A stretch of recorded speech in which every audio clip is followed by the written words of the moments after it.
I'd like to inform you that today in the world I am the only person who is living and who was associated with Gandhi. Not a single person.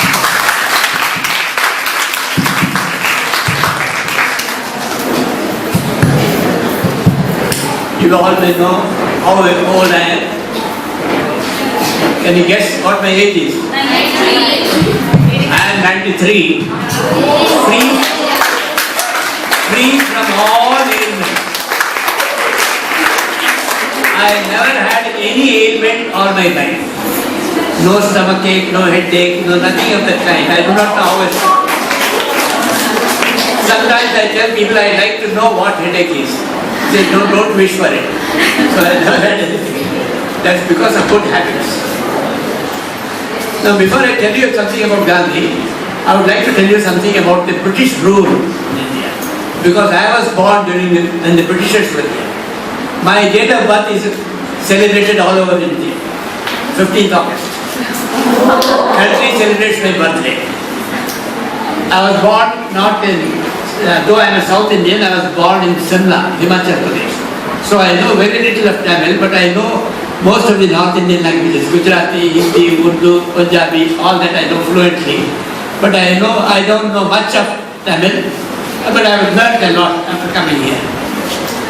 And during British days, we led a princely life as compared to the hell we are going through now. For the last 67 years, we have been going through hell. We got 67 years independence 67 years ago. During British days, salaries were very low. The Viceroy was getting only 5,000. The ministers were getting 3,000. My father was getting 300. A salary which could maintain our family of 7 people. Myself, my 3 sisters, father, mother and a servant. With 350, he used to save every month 200 rupees. We led the best of life during British days. Never had any trouble. We call it princely life. In Tamil, you should say Raja. Raja means not spectral Raja. Real Raja. So that is how we lived. I have exhibited there, but I will tell you in brief. Our monthly electric bill never went beyond 5 rupees. Monthly electric bill never went beyond 5 rupees. Monthly expenses for 5 of us never went beyond 37 rupees. I have got the vouchers for it to prove it to you. And daily life we enjoyed during British rule. Britishers took very good care of us. Gandhi came. I never knew Gandhi. I heard of Gandhi when I was in the matriculation. About to enter college, this old man wants independence. I was wondering why this man wants independence. Because he was leading a very good life. No wants of any kind. But later I came to know. I will come to that later. The metropolitan cities like Bombay, Calcutta, Delhi, Madras, they were all well developed during those days, even during British days. We had all kinds of services there. In a metropolitan, say for instance, Madras, we had schools, colleges, hospitals, medical doctors were available, good transport is available, telephone available, telegraph available, postal facilities available, all train services available. All these were lacking in villages. There are 8 lakh villages in India. Gandhi felt that these 8 lakh villages have been neglected. That is why he wanted it. Metropolitan cities, we lived a luxurious life. But in villages, most people were agriculturists. Even they, with their meager income, were leading a good life. You hear of suicide by farmers. We never heard of it during British days. They hardly earned about 50 rupees. But now they are earning 10,000, they are committing suicide. They are not able to manage. So that is a different thing. So Gandhi wanted independence so that villagers will also come up to the level of other people. He wanted all inequalities to go. Everybody should be treated equally. He wanted independence. He went to study law at the age of 18. He went abroad. In those days, people used to go abroad. There was no need to go abroad because in Madras itself looked like England. It was so fine. Now you find all that. Now Madras city is a vast public latrine now. You can do anything you like. But in those days, it was just like England in Madras. There was no necessity to go to England. Now everybody wants to go to England because Gandhi said quit India. He didn't ask to quit India. He meant something else. But they mistook it and they are going to quit India now. Now Gandhi wanted independence because he wanted all poor people. There should be equality. And how he entered politics? He went to study law. After finishing law, he went to South Africa. There he found the Indians, most of the people in South Africa, even today, are South Indians. They were called the blacks, as against whites. So they were not treated properly. A black could not travel in the same bus as a white man. All these things happened. Ultimately, when he was traveling from Durban to made him enter politics. Later he came to India. He found that Englishmen we had the best of government under the British rule. He admitted. But Englishmen neglected villages, 8 lakh villages. So he said people should get equal treatment. Gandhi wanted to prevent it. He was very much against.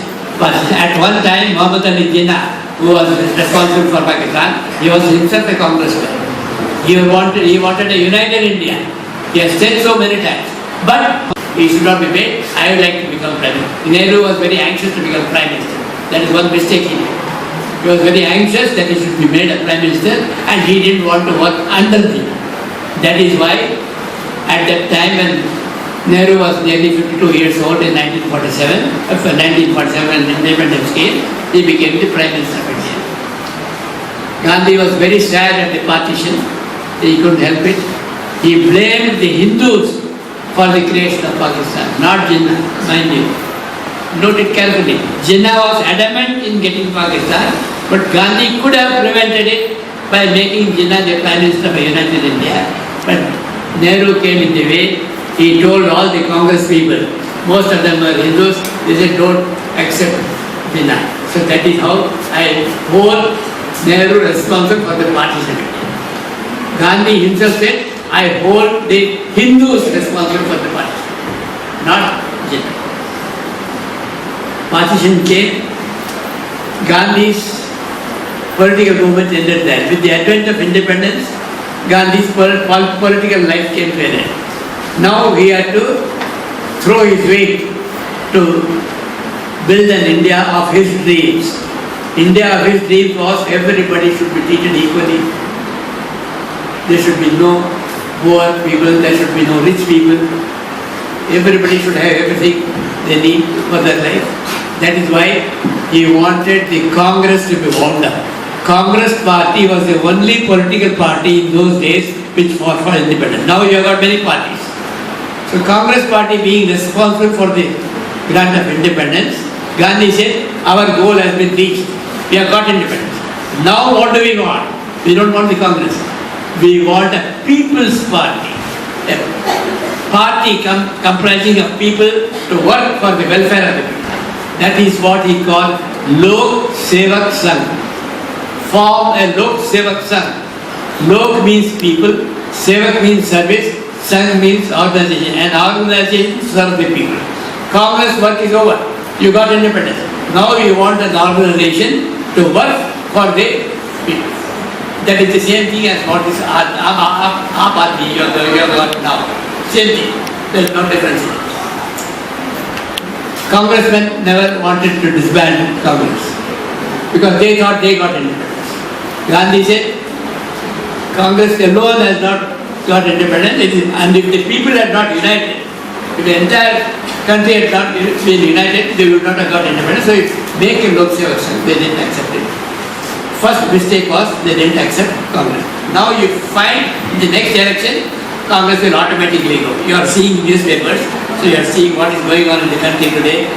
Aam Aadmi Party has come, and many of the other parties have also failed to deliver the goods. So now you know what position the Congress is holding in the country. Nobody likes to work for the Congress. So So it will automatically be committing suicide next year. What Gandhi wanted 67 years ago, they are going to, it will bear fruit of the next year, this is the coming year. Now immediately after independence, apart from the dissolution of the Congress, Gandhi laid down certain do's and don'ts for the Congress government. Do this, don't do this. India is a poor country. You can't be paying very high wages. In those days, government servant, as I told you, was getting 5,000 rupees, Viceroy. Now Viceroy gets 2 lakhs. You know, Pratibha Patil was getting 2 lakhs. I objected to it. She's getting everything free. Rajbhavan is free, Dhobi is free, everything is free, travel is free. Why should it's a different matter I'm coming to. But Gandhi said India is a poor country, so salaries of government servants should be reduced. Government servants were getting the good salary. Even the secretary to government, who now gets 1 lakh, he was getting only 3,000.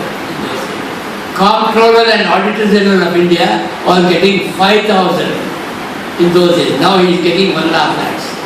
That's a different matter. Prices of government. That's it. So Gandhi wanted to present some do's and don'ts. India being a poor country, he said reduce wages. Number 2, there are many poor people. They go and drink to forget their worries. If you drink, you forget your worries. What happens? You drink, you forget your worries, but the family is neglected. Family goes without a meal. So he said introduce prohibition. It has not been done till this day. In fact, in Madras, you have got the government-run shop, It is done by the government, so they are not here. What do other people do? They go and put money in the lottery, thinking that by putting 10 rupees, you will get 100 rupees. They lose even the 10 rupees, they come back, they go for horse racing. How do they go? They take 100 rupees, go in an auto. When they come walking because they have lost all the money. That is what is happening. The family is neglected. Till this day, all these 4 evils are continuing. The lottery system, horse racing, and this drinks. All this is continuing. It's all bad. And Gandhi,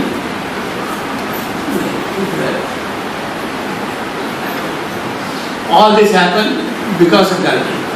He wanted these things to be done, nothing happened. At about 2:45, I hardly sleep.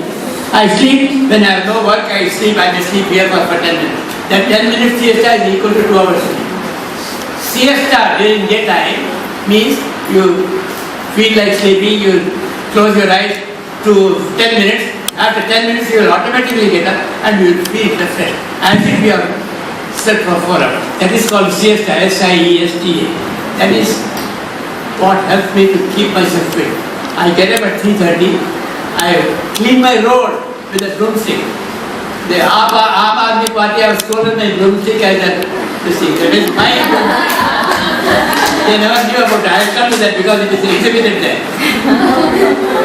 I got many photographs of mine published about 20 years ago with a broomstick.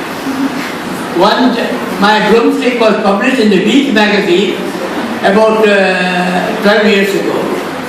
And you know Ambani's in Bombay, they have got a house magazine. They saw this picture somewhere, so they telephoned to me from there, that magazine people, said, we understand you clean the roads, we would like to take a photograph of yours. I said, yes, you come over. So they sent a photographer from there, from Bombay.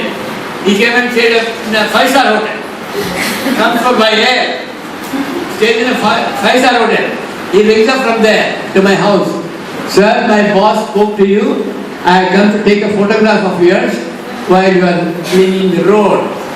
He rang me up at about 9 o'clock in the morning. I said, okay, you come tomorrow at 5 o'clock in the morning. I said, sir, 5? I get up at 7, I must have my breakfast and come there at 7. I said, if you come at 9, I will be run over by the bus. I want to do it in the morning at 5 o'clock. Between 5 and 6. So he waited for 2 days in the hotel. He paid nearly 60,000 rupees.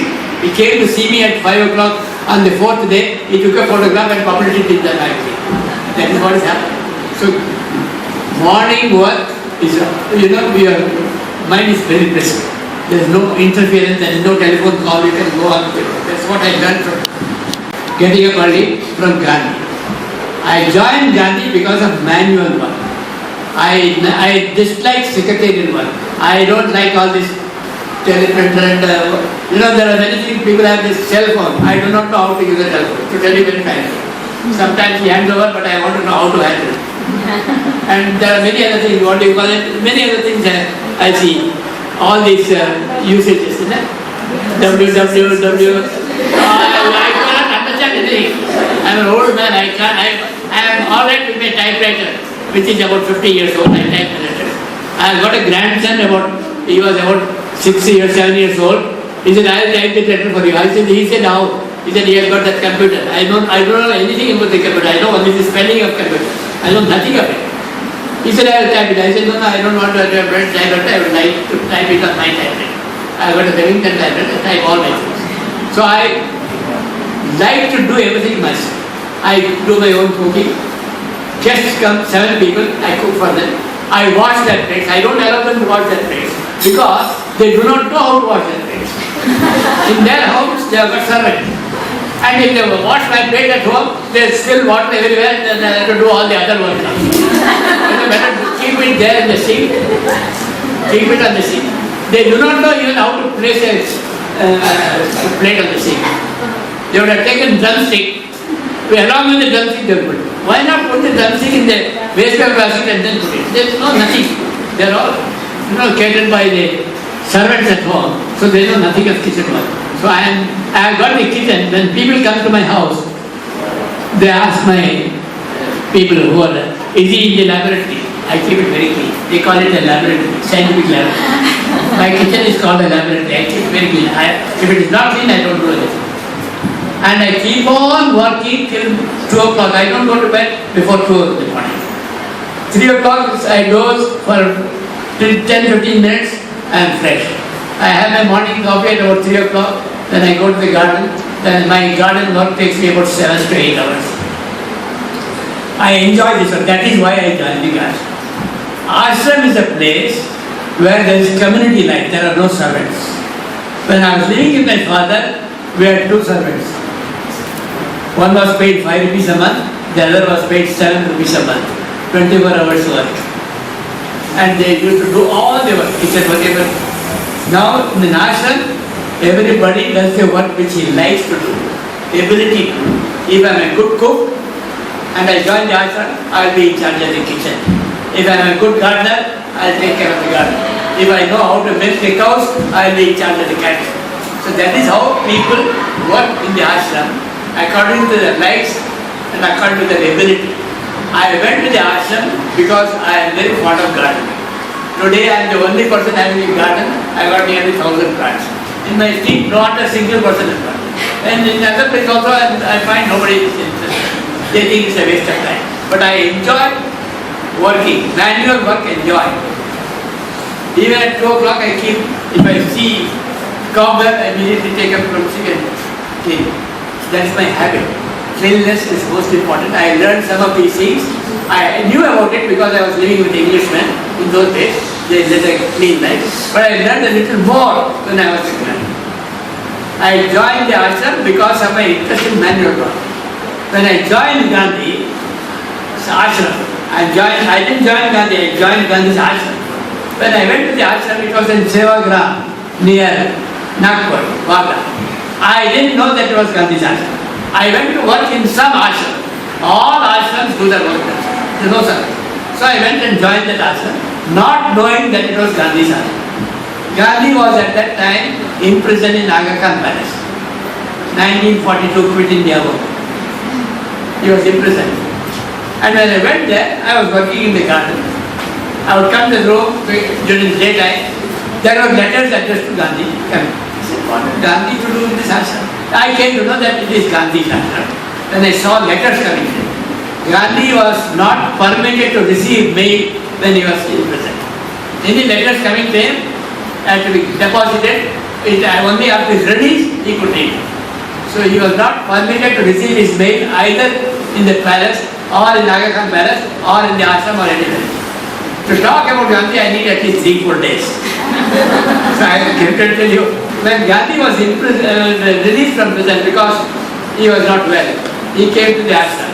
And for the first time, I met him there. And when he was released, he came to Bombay and stayed with a shipping magnate. And I went from Delhi to Bombay. I went from the ashram to see Gandhi in Bombay. He was staying with a shipping magnate. For the first time I looked at it, I was not at all impressed. I thought he was a servant of the household. Because he was in his lungi. I had never seen him in India. I had only heard of that.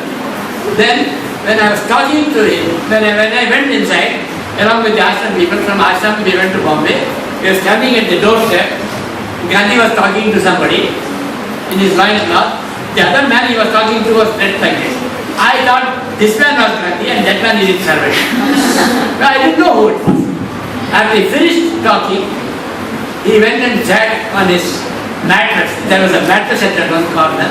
He recognized the ashram people, so he invited me. Even then I didn't know that he was Gandhi. I thought probably he was going for a bath, that is why he is that man. He wants to meet those people, so he was there. Later on I came to know that this is usual. I came to know about the ashram. I worked with him. I went to work in the ashram for manual work, but he started misusing me for his secretary because there was nobody else to work for him. All others were in jail.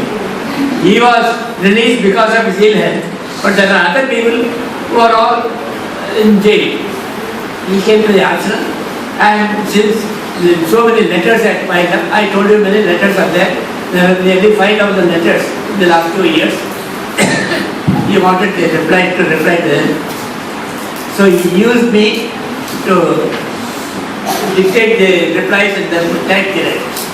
In the beginning, he used to speak to me. I couldn't understand a single word because he never put on his dentures and I could hear only sound. I could make out what he was doing. On Mondays, he observed silence from 6 a.m. to 6 p.m. Every Monday, never spoke to anybody. On those days, there was no dictation for me. He wouldn't speak to me. On those days, he would give it to me in writing. His handwriting was still worse. All that you see, very bad handwriting. And he would not only was his handwriting bad, he would use abbreviations. To write a letter to somebody, he would give me a letter, MDS, and start. It can be my dear Sardar Patel, my dear Sushila Nair, my dear... I do not know who it is. MDS, that means I have to type it. So I would be wondering how to type it. But after going through the letter, I will find out for whom it is made. And I couldn't go through the letter because of his bad handwriting. The senior secretaries always had a magnifying glass to see what he has written. So that I got a letter in which he has written REMS. It is remarks. MARK he has said. But after reading the letter, you will know what it is. So that is how I was with him for nearly 5 years, doing all the work. I travelled with him. Some anecdotes, one or two I will tell you and finish with it. First time I travelled with him, he was travelling third class. Always, because there was no fourth class. So he travelled third. And he purchased a ticket for everybody. The people who travelled with him was the secretary and the two great granddaughters and then myself. I never knew who was buying the ticket. First time I travelled with him, the train had gone nearly 100 kilometers. The senior secretary was not there. So and the two granddaughters were there. He called me, said, "Have you bought the ticket?" I said, "Sir, I don't know who buys the ticket. I am only joined you now. This is the okay. Ask the station superintendent to come and see me at the next station." In those days, whenever Gandhi travelled, it was published in the papers that the train would stop at such and such junction. And in that junction, there would be thousands of people. And among those thousands will also be the station master. He also could not come and see the Gandhi. So he would also be in the crowd. The next station came. I went to the crowd. I pulled up the station master. He said, "Gandhi wants to see you." He said, "Oh, Gandhi wants to see you. He is in the crowd." He was very surprised that Gandhi wants to see him. He came to see Gandhi. Gandhi said, "This boy mentioning, he told him in Hindi, maybe you people do not know Hindi, I'll tell you in English. This boy has recently joined me, he has not bought the ticket for our journey. So that man said, in Hindi he said, sir, आप तो इतने बड़े आदमी हैं, you're such a big man, you're a VIP, why should you buy a ticket? Gandhi said, is this the way you are permitting all the VIPs to travel without tickets? I'll report the matter to the railway authorities and you'll lose your job. So he made us buy the ticket at that time. This is one element. Next time, he was observing silence on the train. It was a Monday. 6 a.m. to 6 p.m. silence. At about 2 o'clock, 2 p.m., he gave me a letter. He was sitting in one corner of the compartment.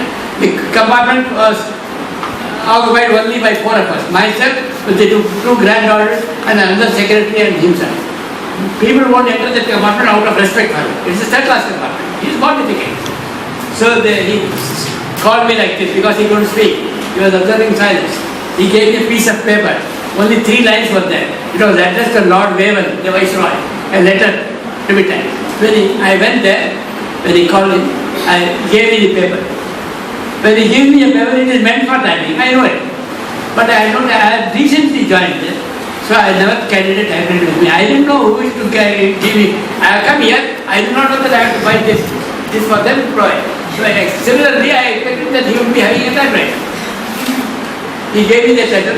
I came and sat in my place. That man was observing silence. 6 p.m. he broke his silence. He called me by name, V.kalyanam. I went there. Where is that letter? Sir, I don't have a typewriter.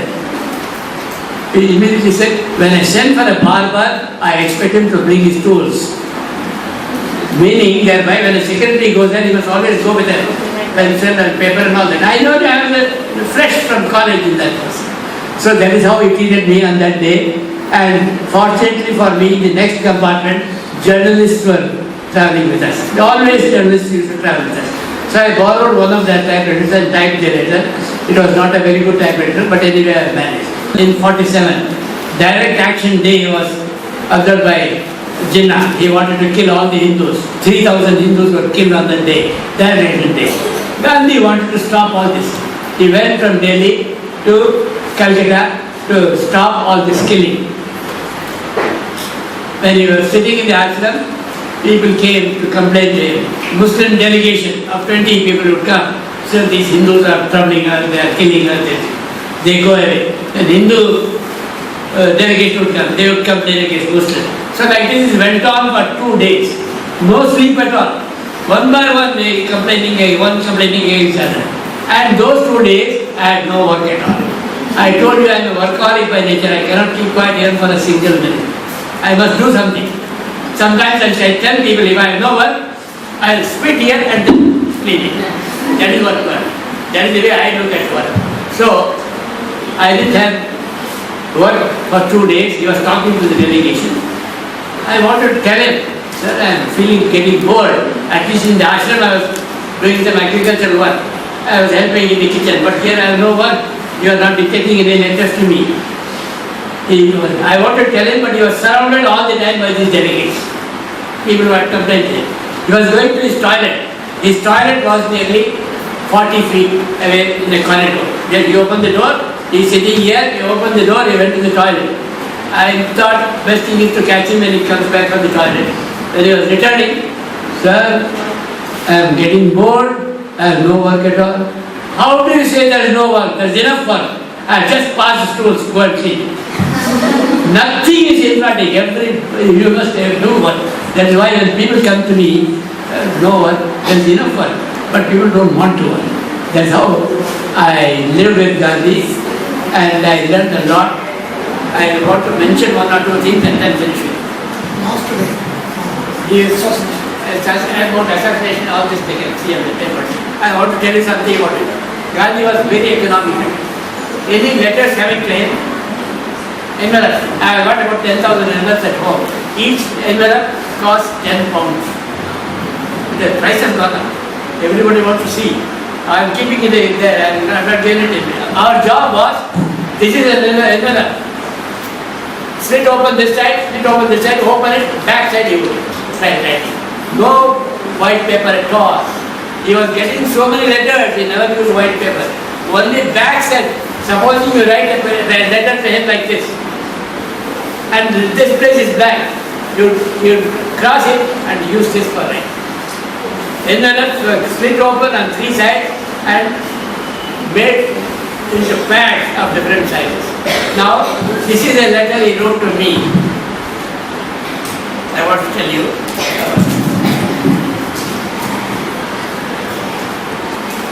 He was observing silence on the day.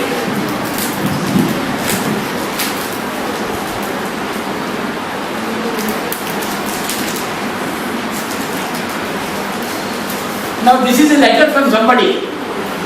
Somebody has written there. But on the back of it, he wrote a letter to me, on the silent thing. Now what he does, he writes like this. There is no space, so he wrote here, then he wrote here, then he wrote here. This is, somebody has asked me for 1 crore for this. I am not doing it. This is very important. Similarly, he gave me a check. Malaya has offered me 1 million. I am not giving it. This is a check signed by Gandhi given to me. I don't know why he gave me a check. He once borrowed from me 35 rupees. Because when we were traveling, a villager came and he gave him some money. Gandhi said, do this, do this. That villager said, that man is very far away. I have to go by bus. So Gandhi asked me, have you got any money you want to give him? He said, for travel by bus, he wants 35 rupees. I gave 35 rupees and I forgot about it. I don't know anything. But somehow he gave me a check. And I sent this, he gave me a check on the 20th of January, 48, 10 days before his death. On the day when the bomb was thrown at him by Madan Lal Bawa, he escaped that day. And my bank account was in Delhi. We reached Delhi and I sent the bank to my check on 29th January. 29th January I sent this check to be credited to my account because I never bothered about all the signature in those days. Now it is very valuable. But I never paid any attention to that. I sent it to my bank for clearance on 29th. 30th he was killed. So I rushed to the bank. I said, you give me back this check, this is worth it. Now this is worth 1 million. Just imagine how God has helped me. I am a penniless man, but I am not giving this to anybody because this is the only position of Gandhi I have. This letter I have got. So I have told you how he wrote this. I typed it here for people to see. Another thing, he was very economical. I wrote a letter to the ashram one day. There was a shortage of 2 annas. He sent me 2 annas postage. Ashram people, they gave me 2 annas worth of stamps. So this is how honesty was there. Now everything is dishonest. Everybody is making money. This is the way Gandhi worked, economically and everywhere. And the last one I want to show you. Last one. Gandhi worked for Indo-Muslim unity of all religions. Started the day with prayer. Prayer is the key of the morning and bolt of the evening. You open the key and bolt. That is what his face. Now, this is something I have made myself.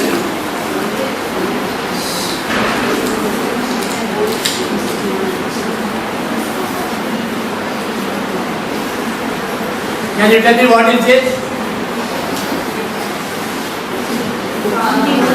Rabbit. Can you see it? Rabbit. Hindu, Muslim, Parsi, Sikh.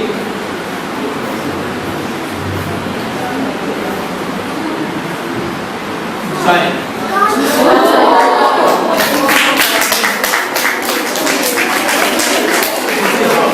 There are many more things.